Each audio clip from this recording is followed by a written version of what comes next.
Hey everyone, I'm Christopher Dylan Williams. I'm a podcaster and junior at Southern University from Baton Rouge, Louisiana.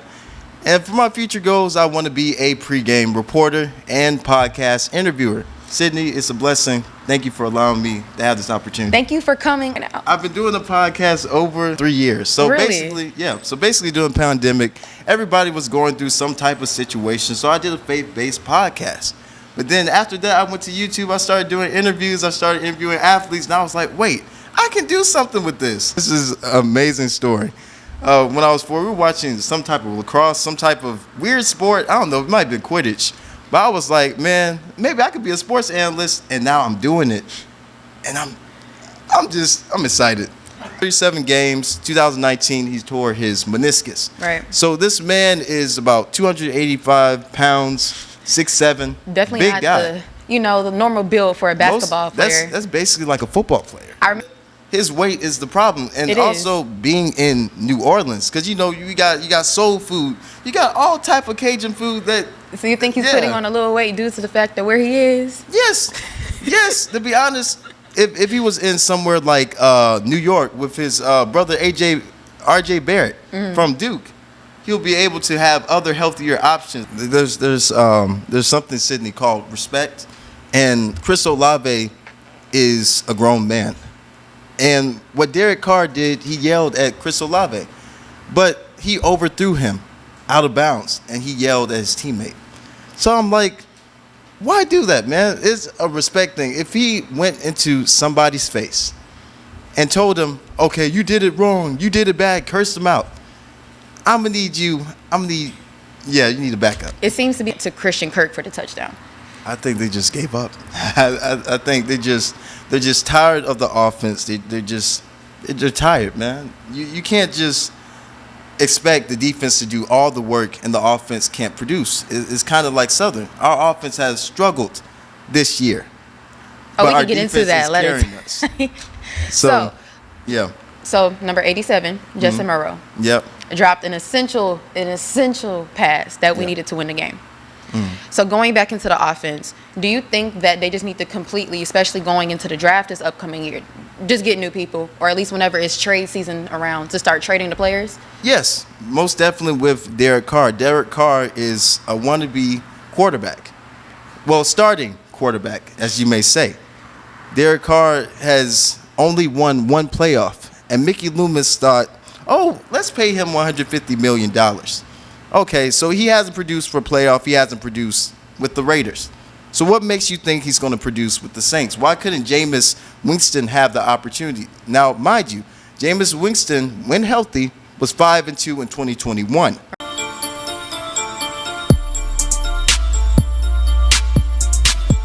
Welcome to another episode of Sydney's on the Clock. So today, if you're familiar with my show, I have somebody who's not new to this, but instead is very true to this, Mr. Yeah. Chris Williams. Hey, guys. Blessed to be here, Sydney. Thank you for another opportunity. How's your morning been so far, Chris? It's been good. I'm blessed. I'm highly favored.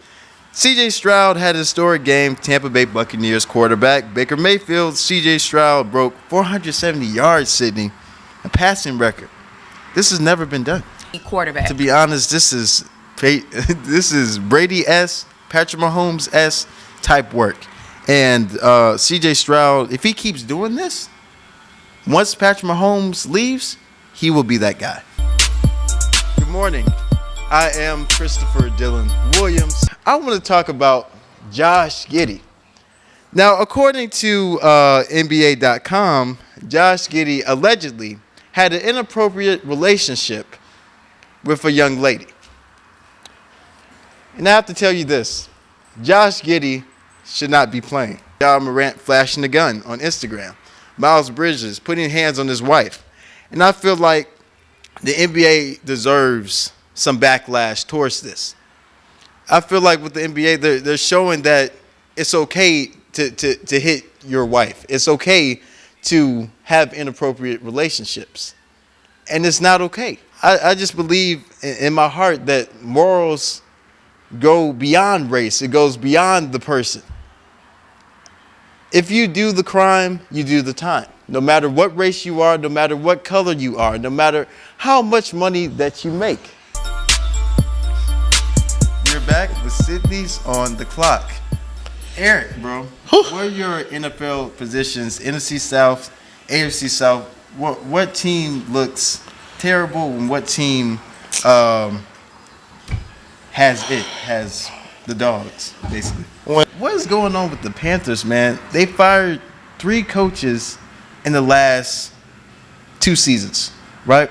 Ron Rivera was fired in 2019. Now, mind you, Ron Rivera was 76 and 63 and 1, multiple playoff wins, multiple playoff appearances, and a Super Bowl appearance with the former MVP Cam Newton. But also there was Matt Rule in 2022 at Nebraska.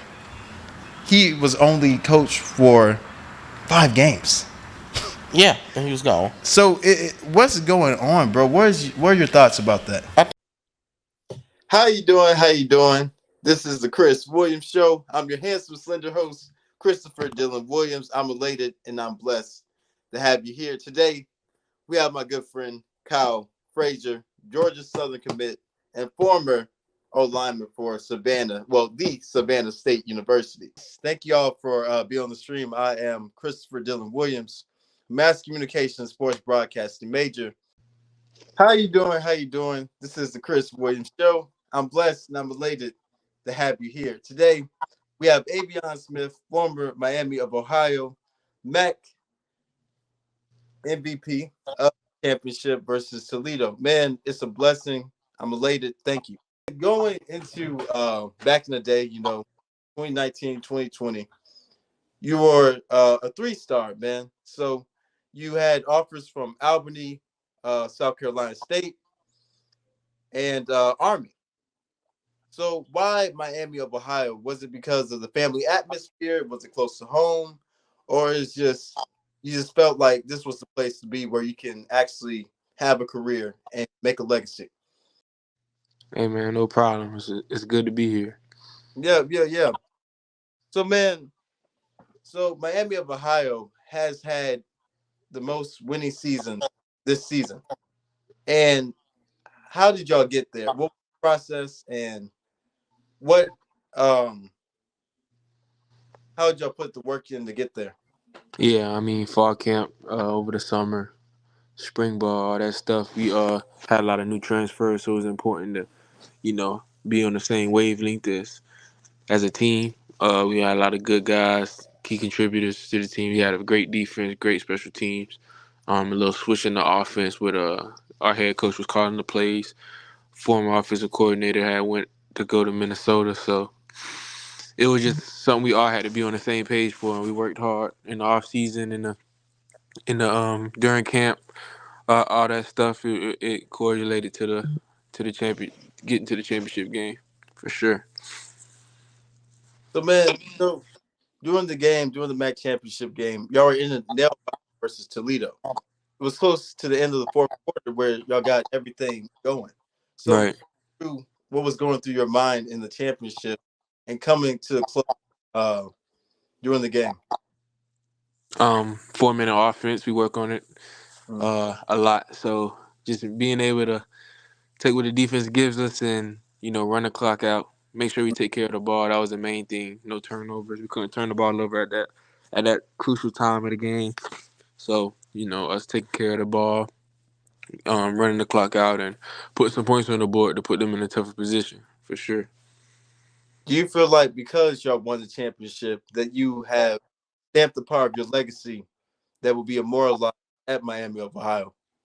For sure. I feel like I did a lot of great things, something I could have did better, but winning the MAC championship was something that was huge for them, and I'm happy I was able to do it with my teammates at the time and coaches. Worked hard day in and day out to get to that place. So it was good to be able to finish it off on top. Yeah, man. Yeah, but I watched the game, man. And I was just thoroughly impressed. Right. Because during the interview of the MAC championship, man, you were humble. You weren't Right. both, and I really like that about you, man. Yeah, man. I appreciate it. Yeah. So, man, that was Avion Smith, MAC champion, MAC MVP, humble human being. Subscribe to the channel, Chris the Method Man, but I changed my name to Chris Williams Show. But my YouTube is Chris the Method Man, Instagram Chris the Method Man, Twitter Chris the Method Man. But Jeremiah 29:11 states, "For the plans I have for you, declares the Lord, plans to prosper you, not harm you, but give you hope and a prosperous future." So no matter what goes on in your life, no matter what place you are in life, God is there regardless. God bless you guys. Love you guys. God bless. Merry Christmas. Happy